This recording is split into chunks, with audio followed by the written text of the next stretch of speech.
subscribers, they will tell you how you can easily fix this error. So here you can see it.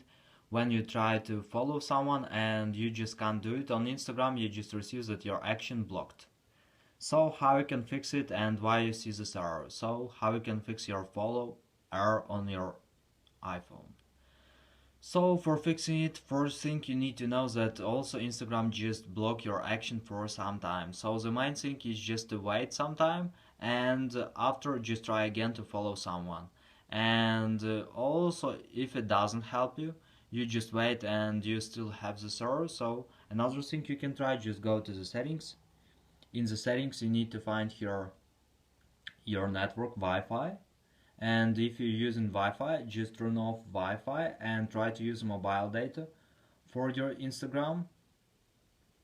Just turn on mobile data, and if you're using mobile data before and you just need to turn off mobile data and turn on Wi-Fi, so just change your network.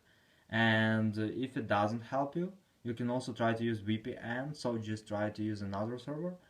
And if it doesn't help you, you just need to wait, because you know there is no another way how you can fix it. So thanks for watching, have a nice day, subscribe to my channel, click like, and goodbye.